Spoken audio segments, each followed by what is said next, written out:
ये कह रहा है if mod z equal to 1, ये कह रहा है if mod z equal to 1, तो कह रहा प्रूव कीजिए z minus 1 upon z plus 1 जो है वो होता है काल्पनिक संख्या है। z माइनस 1 और z प्लस 1 जो है वो कौन होता है काल्पनिक संख्या, ऐसा ही कह रहा है। ठीक है ना। करेंगे क्या, इसका परमीकरण करेंगे तो z प्लस 1 से z माइनस 1 से और z माइनस 1 का गुणा यहाँ पर लिखना है proof that to proof z minus 1 z plus 1 एक काल्पनिक संख्या। काल्पनिक संख्या होने का मतलब है इसमें से 1 और 2 और सब गायब हो जाए, जो बचे वो i के साथ बचे। ना दिख रहा हो तो इस पे बैठ जाओ तुम, गौरव नीचे नहीं दिखेगा। चलिए यहाँ से हम देख रहे हैं कि ये तो ये और ये बन रहा है आपका z माइनस 1 की होल स्क्वायर और ये बन रहा है आपका z स्क्वायर माइनस में 1 का स्क्वायर। अगर हम इस z को देखें, z स्क्वायर को देखें, इस z स्क्वायर को, तो ये आपका लिखा हुआ है आपका z स्क्वायर। यहाँ से आ जाओ, यहाँ से मॉड z पे आ जाओ। मॉड z का मतलब हमने बताया था कि अगर आप मॉड z लिखते हो कुछ भी तो इसका मतलब आप लिख देते हो रूट करके ऐसे समथिंग, जैसे एक्स स्क्वायर और वाई स्क्वायर, ऐसे रूट करके लिख देते हो। अगर हम इस हम जेड को देखें तो ये लिखा है जेड इंटू जेड। हमने बताया था कि अगर जेड इंटू जेड लिखा हो तो उसे हम जेड स्क्वायर लिख सकते हैं और उसे हम मॉड जेड लिखते हैं ऐसे, है ना, मॉड जेड की होल स्क्वायर ऐसे लिख देते हैं। ठीक है, तो अगर हम ऐसे लिखते हैं तो यहाँ पर हम पाएंगे मॉड जेड की होल स्क्वायर और ये हो जाएगा और z माइनस में i की होल स्क्वायर हो जाएगा अपान में यहाँ पे आ जाओगे इस पे मॉड z का मान क्या रख देना है 1। तो 1 माइनस 1 जैसे ही 0 होगा ये 0 होगा और 0 से किसी संख्या को भाग दोगे तो इनफाइनाइट आएगा और इनफाइनाइट कोई वास्तविक संख्या नहीं, इनफाइनाइट को आप कल्पना ही कर सकते हो, है ना। 1 2 3 4 5 6 नहीं है, ठीक है ना। अतः लिख दोगे अतः z प्लस 1 z माइनस 1 अपान z प्लस 1 एक काल्पनिक संख्या, काल्पनिक संख्या लिख लो। ये समझ में आया ये प्रोसेस, जब हमने z का मान पुट किया और कुछ भी नहीं किया। चाहते तो एक्स वाई में लिख देते लेकिन उसका कोई मतलब नहीं है। चलिए एक लिखा हुआ है आपका एक क्वेश्चन हमने थोड़ी देर के लिए छोड़ दिया है क्योंकि वो एक्स वाई करके लिखा। आई थिंक हमें लगता है कि हम ओमेगा मान लेंगे तो लग जाएगा, बट बहुत बड़ा हो जाएगा, तो अभी हम देख लेंगे उससे तब लगाएंगे। ये लिखा हुआ अगला 19 नंबर लिखा है 1 माइनस में और z1 दिया है और z2 दिया है कि होल स्क्वायर लिखा हुआ है और सेम ऐसे ही लिखा हुआ माइनस में और मॉड z1 माइनस z2 की होल स्क्वायर लिखा हुआ है और ऐसे ही इक्वल टू लाना है 1 माइनस मॉड z1, ऐसे ही इक्वल टू लाना है 1 माइनस मॉड z1 और की whole square sorry into 1 minus mod z2 ऐसे ब्रैकेट में लिखा हुआ है और कह रहा है कि ये लाना है। देखिए इसमें सबसे बढ़िया तरीका ये है कि आप LHS RHS दोनों लेके चलिए। LHS जब आप लेंगे तो आपको मिलेगा 1 माइनस z1 z2 की होल स्क्वायर मिलेगा और ये आपका हो जाएगा z1 माइनस z2 की होल स्क्वायर मिलेगा। चलिए इन्हें a माइनस बी की होल स्क्वायर से ओपन करेंगे तो a स्क्वायर, जब एक का स्क्वायर होता है तो मॉड की कोई वैल्यू नहीं रह जाती है ना। जब किसी संख्या का स्क्वायर होता, मॉड मतलब क्या, मॉड 4 का मान क्या हुआ 4, ये तो हुआ। अगर हम सरल शब्दों में जाने तो अब मॉड 4 का स्क्वायर कर दो और चाहे -4 का स्क्वायर कर दो, बात तो वही है ना, बात है वही कि नहीं है। ये भी +16 देगा, ये भी +16 देगा, तो जहाँ स्क्वायर लग जाता है वहाँ लगभग हम यही मान लेते हैं कि ये z1 स्क्वायर लिखा है z2 स्क्वायर लिखा, ठीक है ना। चले आगे, चलिए फिर उसके बाद आपका हो जाएगा a square plus b square minus 2ab 2 गुणे a और गुणे b z1 और z2। इस पे आ जाओ माइनस में, ये आपका हो जाएगा z1 का स्क्वायर, ये आपका हो जाएगा z2 का स्क्वायर और ये आपका हो जाएगा 2 z1 और z2। ये यहाँ सोच सकते हो कि ये मार्ड क्यों हटा, यहाँ ये इस पे z1 पे मार्ड है z2 पे मार्ड है, फिर डबल मार्ड हो गया, अगर माइनस भी होगा तो प्लस हो जाएगा, है ना। चलिए इसलिए ये हट जाता है। फिर हाल यहाँ पर देखेंगे तो ये 1 हो जाएगा, ये आपका z1 स्क्वायर z2 स्क्वायर, यहाँ पर ये आपका हो जाएगा 2 z1 और z2 और ये इनके साथ आपका हो जाएगा -z1 -z2 सब स्क्वायर हैं और प्लस में 2z1 और z2, इन्हें काट दो, ये हो जाएगा। ये जो बच रहा है इन सबको ऐसे लिख डालो,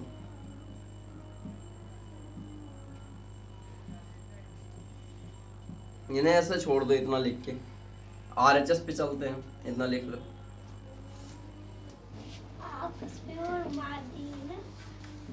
वन माइनस में z1 लिखा हुआ है, वन माइनस में z2 लिखा हुआ है, कुछ ऐसे। चलिए, वन का वन से तो वन हो जाएगा, वन का z2 से तो आपका हो जाएगा z2, और वन का सॉरी z1 का वन से तो ये आपका हो जाएगा z1, और ये आपका इधर आएगा तो ये आपका हो जाएगा प्लस में z1 z2। अच्छा, यहाँ मामला हमारा फंसेगा थोड़ा सा, ये प्लस लिखा है, ये प्लस लिखा है, ये माइनस है, ये माइनस है, ये माइनस, सही तो है, सब तो सही है, ये हो जाएगा। ठीक है ना। अब इससे देखो, ये सब माड में है, ये सब ठीक, ये बाहर निकलेगा तो आपका z2 स्क्वायर हो जाएगा, ये बाहर निकलेगा तो z1 स्क्वायर हो जाएगा, ये आपका ऐसे z1 स्क्वायर z2 स्क्वायर बन जाएगा, और यही आपका क्या है LHS। लिख लो। सबसे पहले हमें इसके बीच की दूरी निकालनी पड़ेगी, तो पहला देखते हैं। सबसे पहला एक्सरसाइज आपकी 7.4 है, और यहाँ से आपका जो है दिया हुआ है 3-4 लाइन दी हुई है, तो हम z1 मान लेते हैं, ये z1 दिया है, और z1 इसका 2 दिया आपका 3 प्लस में 2i, ऐसे ही z2 दिया है, और z2 आपका दिया 5i, केवल 5i दिया, ऐसे z3 दिया, z3 इसका 2 आपका दिया है 3 प्लस 2i, और ऐसे ही दिया हुआ आपका z4 मतलब ऐसे i दिया। ठीक है ना। कहता है कि निरूपित बिंदुओं द्वारा एक वर्ग बनता है, तो मतलब सिद्ध करना है ऐसा। मान लेते हैं कि एक वर्ग है, हमने पहले बना दिया, ये एक वर्ग है। अब ये बिंदु है, बिंदु मतलब ये आपका z1 है, ये आपका z2 है, ये आपका z3 है, ये आपका z4 है। अगर आपको ऐसे नहीं समझ में आता है तो आप a b मान लो, c मान लो और d मान लो। मान लो ये a है, ये b है, ये c है और ये d है। अब वर्ग कब पता चलेगा? जब आपको ये चारों भुजाएं क्या होंगी, इक्वल मिल जाएंगी, तभी तो वर्ग पता चलेगा। तो सबसे पहले आप क्या करेंगे, ए बी निकालेंगे, ए बी। अब ए देखो, ए यहाँ है और बी यहाँ है। अब ए बी मतलब क्या, ए बी को हम लिखने के लिए बी में से ए को घटा देंगे। ये जो बी वाला, ये जो बी वाला पोर्शन है, यानी हम लिखेंगे सीधे z2 minus z1 A B को लिखने के लिए। ध्यान दो, अगर हम बी सी लिखते तो सी में से बी घटा देते। अब समझ में आ रहा होगा। अगर हम ए सी लिखते तो सी में से ए घटा देते। क्लियर है ना। बाद वाले में से पहले वाले को घटा देना, बस इतना ही करना है। तो ए बी का मान, ए बी यहाँ आ जाओ 5i b, और a1 का मान ये 3 प्लस में 2i। इनकी कैलकुलेशन करेंगे तो 5i minus 3i minus 2i, तो आपका हो जाएगा 3i माइनस 3। ये ए बी आ गया। ठीक है ना। अब ए बी आया है i में, तो ए बी का हम मॉड निकाल लेंगे, मॉड ए बी, क्योंकि हमें क्या चाहिए, मापांक चाहिए, यानी मॉडुलस चाहिए। तो मॉडुलस के लिए इन्हें लिखेंगे तो आपका हो जाएगा 3 का स्क्वायर माइनस 3 का स्क्वायर और प्लस में 3 का स्क्वायर। तो आपका हो जाएगा 3 3 जा 9 और 3 3 जा 9, और तो ये आपका हो जाएगा 18, और 18 को हम निकालेंगे तो ये बनेगा 3√9, 3√2 आएगा। ठीक है ना। तो ये भुजा केवल ए बी है, ये ए बी का मान है, इसे हम लिख सकते हैं 3√2 ए बी। ऐसे ही हमें BC निकालना है, ऐसे CD निकालना है, CD निकालना है। तो इतना उतार लो, फिर BC चलो इधर बता दें तब उतारो। BC C मतलब ये है ना, C मतलब ये है, तो यानी Z3 माइनस में Z2। तो Z3 का मान ये लिखा हुआ है -3 प्लस 2i, और Z2 का मान ये लिखा हुआ है 5i। तो -3 प्लस 2i माइनस 5i, तो आपका हो जाएगा -3 माइनस 3i। तो ये मॉड आपका हो जाएगा BC, ये अंडर रूट हो जाएगा -3 का स्क्वायर, और ये हो जाएगा -3 का स्क्वायर, ये हो जाएगा 9 और 9, ये हो जाएगा 18। फिर से वही आया कि नहीं आया, समझ रहे हो ना। तो ये भी ऐसे आया, और ऐसे और निकालोगे आप, CD निकालोगे, BC हो गया, सी डी निकालोगे, डी ए निकालोगे तो ऐसे ही आएगा। इतना उतार लो फिर आगे चलो। हो गया ना, सी डी की सी डी, सी डी मतलब डी, डी मतलब 4, 4 माइनस 3, 4 लिखा हुआ आपका माइनस आई और 3 लिखा हुआ आपका माइनस 3 प्लस में 2 आई। इतना अब आप जान चुके हो, ये आपका हो जाएगा 3, ये आपका हो जाएगा माइनस 2 आई, कुल मिला के हो जाएगा 3 माइनस 3 आई। इसे निकालोगे तो डायरेक्ट लिखते हैं थोड़ा सा, चलो 9 प्लस 9, 9 9 18। तुम आज पहले दिन पढ़ने आओ तो आज ऐसा समझ ना, एक आध दिन वेट कर लो, धीरे धीरे आ जाएगा ये, ठीक है ना। ऐसे ही आप निकालना है डी क्या डी ए। चलिए इधर निकाल दे रहे हैं, डी ए निकालते हैं यहाँ पर डी ए। तो डी ए के लिए आप लिखेंगे Z1 माइनस Z4। तो Z1 का मान आपका दिया है 3 प्लस में 2 आई और Z4 का मान दिया माइनस आई। तो ये हो जाएगा 3 प्लस 2 आई और प्लस में आई, तो ये हो जाएगा 3 प्लस 3 आई। फिर से वही mod D A square two हो जाएगा आपका अंडर रूट 9 और प्लस 9 अंडर रूट 18 और स्क्वायर टू हो जाएगा 3 रूट, ये हो जाएगा, है ना। अब यहाँ पर हमने इतना तो निकाल लिया। तो ये जो लाइनें इक्वल हैं, ये एक चीज की और भी इक्वल होती हैं। ये होता है आपका, पढ़े होगे समचतुर, याद आया होगा तो याद आया होगा, समचतुर रैम्बस याद होगा। रैम्बस की जो है चारों लाइनें इक्वल होती हैं और स्क्वायर की भी चारों लाइनें इक्वल होती हैं। यानी अगर आप चारों लाइनें आपने दिखा दिया है यहाँ पर, यहाँ आपने दिखा दिया है कि ए बी बराबर बी सी बराबर सी डी बराबर डी ए है, ये इतना है, ये 3 रूट 3 के बराबर है। तो आपके दिमाग में दो चीज़ें आनी चाहिए, एक तो वर्ग, एक तो ये, है ना, रैम्बस आना चाहिए। लेकिन अब प्रॉब्लम है, हमें केवल वर्ग ही प्रूव करना है। तो वर्ग के लिए एक प्रॉपर्टी और काम करती है, इसके विकर्ण जो होंगे ये डायगोनल्स, ये भी इक्वल होते हैं। तो इतना होने के बाद हमें निकालना है डायगोनल्स। तो हम चलते हैं डायगोनल्स ए बी के पास, सॉरी ए सी के पास और बी डी के पास। ये मिटा दे रहा, लिखे थे कि मिटा लिए थे?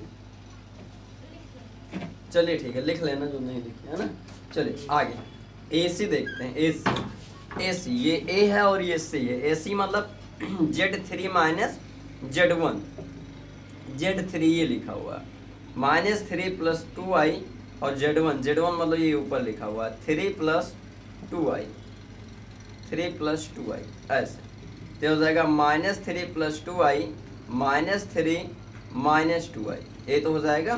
तो ये और ये कट जाएगा, तो हो जाएगा कितना, माइनस 3 3 कितना 3 3 6 और माड ए सी निकालोगे तो आपका हो जाएगा अंडर रूट 36 बराबर 6, ये आपका हो जाएगा 6।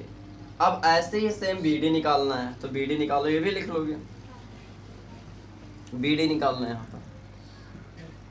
B D equal to D मतलब Z4, बी मतलब Z2, Z4 minus Z2, Z4 मतलब माइनस आई और Z2 मतलब ये 5 आई।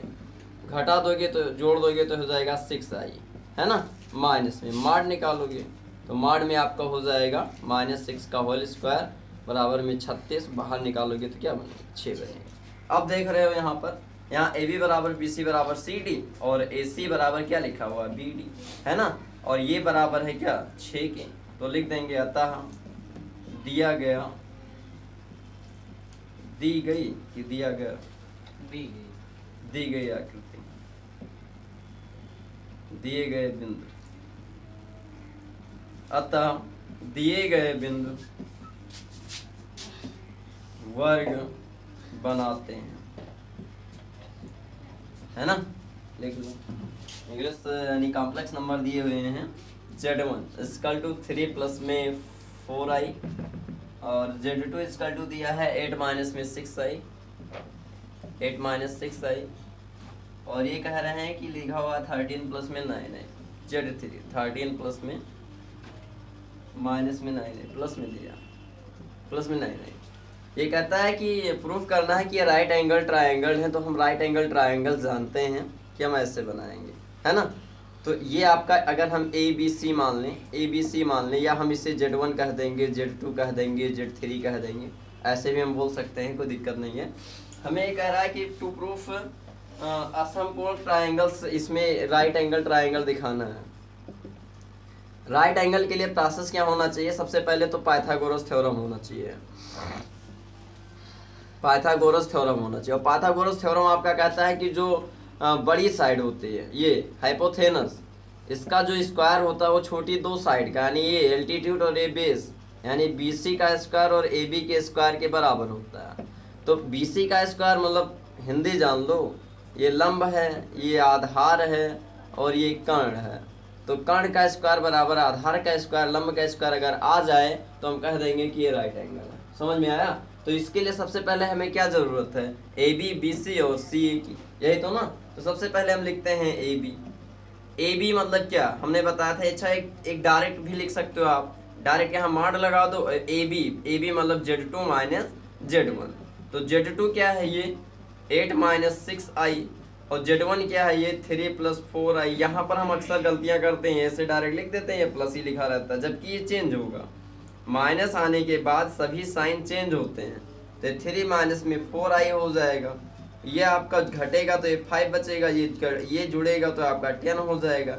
ये रूट में जाएगा तो ये 5 का स्क्वायर हो जाएगा और ये आपका 10 का स्क्वायर हो जाएगा। तो कुल मिला के ये आपका हुआ कितना? 25 और प्लस में 100। तो ये आपका हो जाएगा AB इक्वल टू कितना? 125 अंडर रूट में 125, ऐसे लिखा रहने दो। अब आप AB स्क्वायर भी निकाल लो तो ये आपका हो जाएगा 125। यहाँ तक पहुँच जाओगे, ठीक है ना। ऐसे जैसे AB निकालो ऐसे BC निकालोगे। तो BC इक्वल टू हो जाएगा मॉड Z3 माइनस Z2।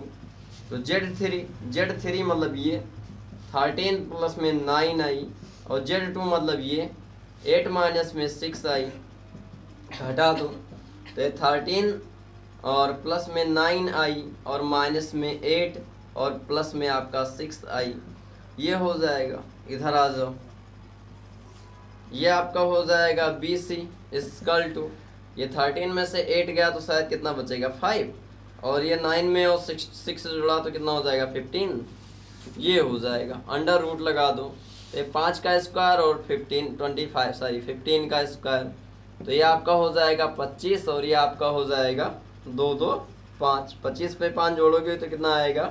250। और BC का स्क्वायर पूछ रहा है इसलिए क्या हो जाएगा? 250, ये हो जाएगा। हाँ, इसमें क्या बचा था? AC बचा था। AC A मतलब आपका, C मतलब आपका Z3 और ये आपका हो जाएगा Z1 मॉड में। तो ये आपका हो जाएगा 13 प्लस में 9i और माइनस में आपका हो जाएगा 3 माइनस में 4i। तो ये आपका हो जाएगा 13 में से 3 गया 10 और ये आपका हो जाएगा 5i। 10 का स्क्वायर, 5 का स्क्वायर, 100 और 25, तो कुल मिला के क्या हो जाएगा? 125, है ना। और स्क्वायर कर देना है तो स्क्वायर कर दो यहाँ, AC का स्क्वायर 125, ये हो गया, ठीक है। अब चलते हैं इसके उस पे, यहाँ AC square plus AB square equal to, AC का मान 125 और AB का मान कितना? 125, आया कितना? 250। और BC का स्क्वायर कितना? 250, है कि नहीं? यही तो लिखा हुआ है। लिखेंगे जहाँ, यहाँ लिखेंगे, ये इतना लिख दिए और लिखेंगे जो पाइथागोरस, इंग्लिश लिख दें, which is represent Pythagoras theorem.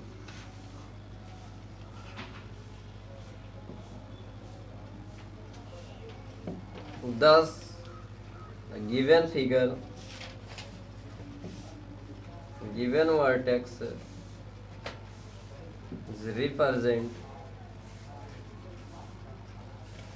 a triangle, right angle triangle.